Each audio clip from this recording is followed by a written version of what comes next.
Hello, and thank you for sticking around through all these great talks. I know we're getting near the end, and I am the last person standing between you and whatever you'd like to do after this on a Friday night.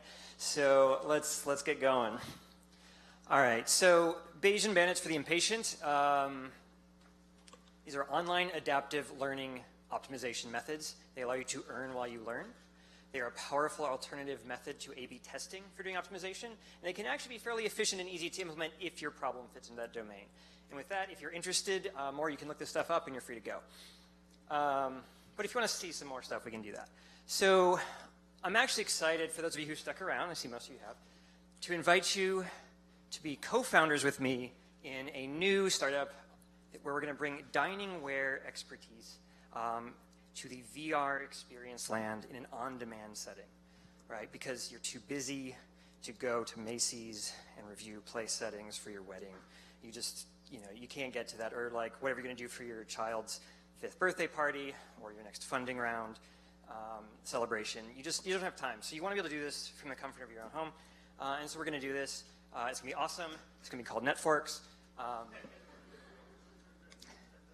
Great, so now, just to let you all know, this has been very, very successful already, so congratulations to everybody. And we need to worry about the competitors we now have in this space, because we've proven this model that VR experience on demand for selecting silverware is very, very popular. Amazon's getting into it with Amazon Diningware. We've got Spulu we have to worry about. And so, how do we keep people engaged? How do we keep people coming back to our service that they are paying for? We got to give them recommendations. Evan talked a lot about recommendations earlier, and also made a riff on Netflix earlier. What we want to do is we need to figure out how to keep them interested in what we're doing, keep them coming back to our product and not leave for competitors, or at least keep paying us. So we have to give them recommendations that they enjoy. They're like, oh man, I've logged in, I see my options, I want to keep them. It predicts things I want to see. So how do we do this? This is an iterated decision style problem. User logs in, we present recommendations. And how do we do this to make sure that what we're presenting is the right choice? So a very common way to do this is A/B testing. We have our current method of doing something, but we want to try and see if there's some other way of doing things. And so in this case, we're like, well, right now we're just doing user ratings. User ratings seem to work pretty well, or 50% in this case. And here we're defining engagement as, do they select at least one of the items that we present to them on the screen? And so our current method is 50%. We decided maybe they care about price of the silverware. We were like, well, maybe people are very price conscious.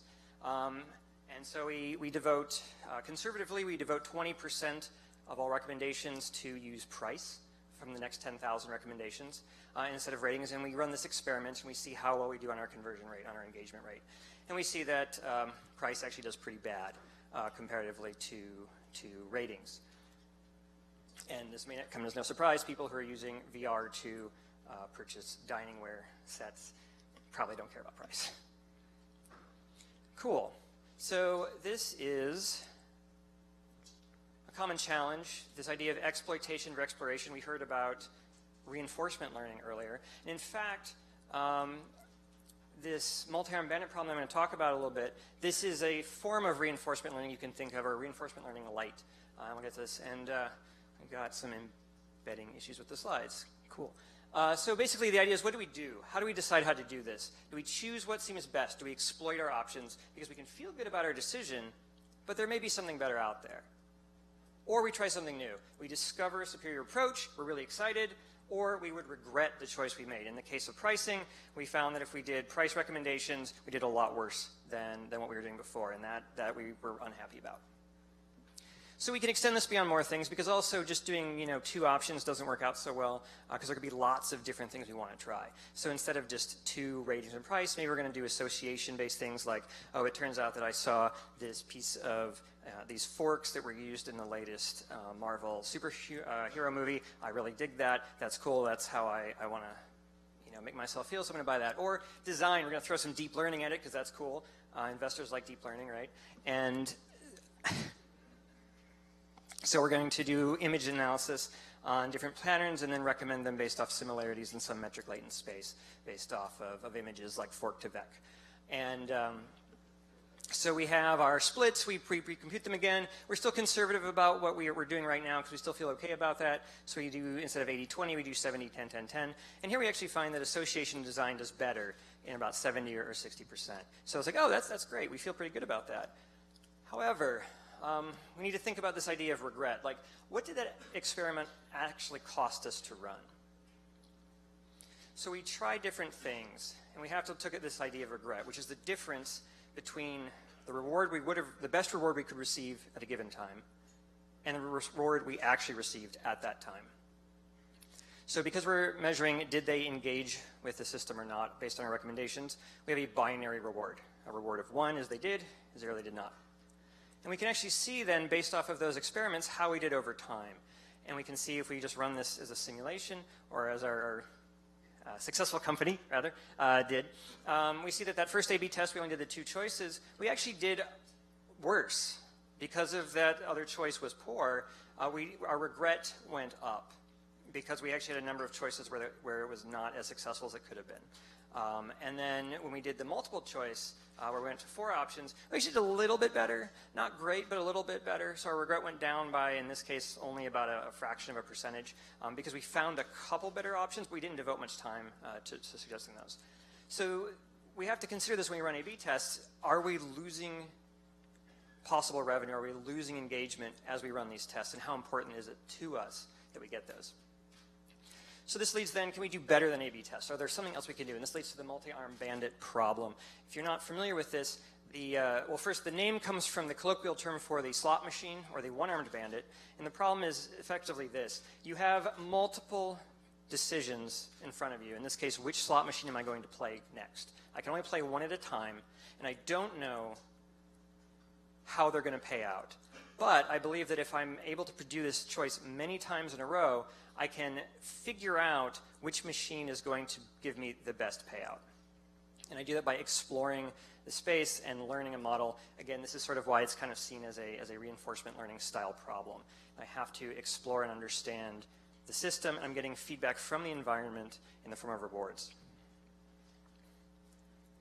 So, and you can't even see this, which is good. There's a lot of math. Oh, sorry. There's a lot of math on the screen, and we've already seen a lot of math today, so forget it. Man, that's also really small. I apologize. So basically, the solution to the Bayesian approach is something called Thompson sampling. And Thompson sampling is a really cool idea, which is you have some belief about your system. So we model our likelihood of the problem. So we represent our likelihood of what reward we're going to get. And we assume there's some latent parameter that drives that reward, some distribution. And so we have to find in our exercise, in our process, how do we figure out what those latent variables are to help us then make good decisions about how to make just choices. And so what you can do with Thompson sampling is that you make some assumptions, some prior assumption about the distribution of those latent variables. You then, using another sort of distribution, you then sample from that distribution, the prior distribution, to generate possible suggested latent variables. You then continue on, you observe the rewards based off that result, and then you update your prior. And you do this iteratively, and over time, you can build up a better representation of what those latent variables actually are. So this is the model that we're going to approach. So we want to model if a recommendation will result in user engagement. And we're going to do this using something called the Bernoulli distribution, which is simply like modeling a coin flip. What is the probability that a thing will happen? What is the probability that a user will engage with our system based on the recommendation? So we have to find these models P's. What is the probability? But we don't know what it is. So we're going to try to explore it. So how do we find it? So we use something which is really convenient called a conjugate prior. This is another distribution who can model the parameters of the first distribution. So in this case, the Bernoulli distribution has a conjugate prior in something called the beta distribution. The beta distribution has 2 parameters, alpha and beta, and in this case, they're actually very interpretable. So the alpha parameter represents, in our case, the number of times that we've tried this particular probability and we were successful. And beta is the number of times we tried it and we were not. So in this case, we only need to keep track of 2 numbers, which are for every decision that we're trying to make, we need to know how many times did we succeed when we made that choice and how many times did we fail when we made that choice. And then our algorithm here is also very, very straightforward. We initialize our alphas and betas to 1. This has the effect of acting as a uniform distribution. So we're saying all possible probabilities could be correct for each decision option, for each recommendation style that we may take. We then, at each time we have to make those, decide which sort of recommendation to offer, we sample and create that probability from the distribution. And so in this case, we just draw a number randomly from that beta distribution, given those parameters we observed. We then choose our action. So we're going to recommend to the user based off of whatever the largest probability that we drew is. We observe the reward, and we update, and that's it. And we just do this over and over and over again. So I'm going to show you what this looks like. So unlike, say, in the A/B testing, we just accumulate answers. What we can do here is we can say at the beginning, we see we have a normal or a uniform distribution. Everything is 1 is equally likely. After 10 trials, we've already learned some things about the different options. So we can see here that the association option is the one that's going up and to the right. Investors love up and to the right. And so we have that, and that's pretty good. So that means every time we've tried this one, we've got a hit. We can see orange by design in this case. Every time we've tried it, we've failed, and so it doesn't look too good. And the others have tried, and they've had a couple hits and a couple misses. And we can see this after 10 trials, after 100 trials, 1,000, and 10,000. So the model has very quickly, but I mean, it very early on, it settled on, you can see even after 100, it's got a pretty strong belief that association is going to give us about 70%. And it really sticks with it. The other 2 and 3, it sort of moves around a bit, but you can see it's getting more and more confident. The spikiness and the narrowness of that peak is how confident it is. And so after this trial, we found out, okay, awesome. We're really, really confident that that's the best choice. So great, who cares?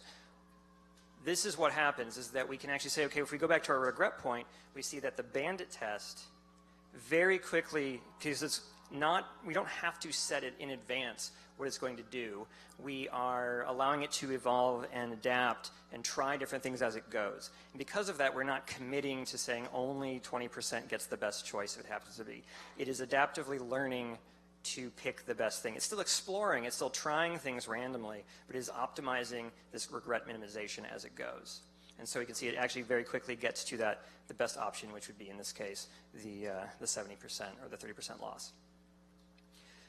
So a few more things to say about this. Behavior is context dependent. How do we model context? Because right now this is just user comes in, we make a guess, and we keep going. But it could be that there are different models. We have people who are using different VR headsets in this case. Or if you're looking at other examples for, say, like optimizing websites, where this is used a lot, it can be based off, say, the user agent. I can know things about where they're coming from, and that might want me to change different things. And so how you represent this as contextual, this context thing, there's a number of ways to do this. One is you can just do something simple. If you have categorical models, you just create a bunch of different ones of these models, and you sort of pick the one that's necessary based on that choice. You can do the same thing with a single model using sort of one-hot context vectors. You can also use real value context, although it gets a bit more difficult in how you incorporate them. If you assume things like linear payouts, you can use this to model a broader set of things, and you can sort of capture the interrelatedness. So it might be that in our case, people who use Oculus and use Vive are similar to someone who might be trying to use this using, say, Google Cardboard. And again, they're more difficult to work with. So finally, okay, cool, we think A/B tests are pretty awesome, or we think that bandits are pretty awesome. Why would I ever use A/B tests again? And so it's important to understand some of the caveats of these things. So one is, what do they do? They optimize, but they don't provide any understanding. We learn that, in our case, the association approach was the best outcome. But that's the only thing we can really say with certainty. We don't know why the other ones were the way they were, or really strong feelings about what they were, statistically significant. And so depending on what you're trying to accomplish with your tests, bandits may not be great. Something we've heard a lot about today as well is around fairness and around bias. And again, the bandit algorithm doesn't really, it's just finding whatever the best solution is. It's not telling you why it might be the best solution. It may find parameters that we don't want it to use, but it's using them because it's giving you the best reward. They're not good with non-stationary data. So for instance, if you're running a long-running test and you have a big spike of activity on Fridays versus Mondays, the Bandit, because it's sort of looking at each thing as it comes at a time, doesn't really have the capacity to understand that there is a difference between Monday and Friday unless we already decide there's a difference and we add that in as a contextual element. And so non-stationary behavior can be difficult for a Bandit algorithm to really cope with. And then finally, deployment. There's not really a whole lot of options out there to use this right now that you can just go get off the shelf and be like, I'm going to use Bandit tests on my website or my product. You kind of have to roll them yourself. Because of that, it requires a little bit of a specialized skill set because you have to have at least some basis in probability and statistics and the tooling around that. But for the most part, especially if you're using the sort of Bernoulli-based model we talked about, it's not that difficult, honestly. But when you start getting into the really contextual-based aspects, it starts to get fairly complex. And so finally, thank you for sticking around. I want to reiterate some of these key points with a little more context. So Thompson sampling really balances the exploitation and exploration aspect of searching a space while minimizing that decision regret. And so you're getting the best outcome as you go. You don't need to predefine your decision splits. So with A/B testing, again, I don't have to really even know, like, I'm going to run this for 10,000 trials. I'm going to split it up this way. You can just let it run. You can let it run indefinitely. There's no need to sort of define this stuff in advance. And it can model a lot of complex things this way, but the more complex you get, the more difficult it is to set up the model. And so finally, I'll leave you with some resources. In this case, like I said, it's like reinforcement learning. There's a great set of the chapter 2 in this book really goes into the Bandit problems and discusses them mostly from the more frequentist maximum likelihood approach. There's a number of websites and books out there for doing this for, say, like websites. And then finally, I've implemented a number of these algorithms in a Python library that you can go check out. There's a number of Jupyter notebooks there as well that shows these things in action. So if you want to explore them more, you can. And thank you so much. I hope you had a great day, and we're done.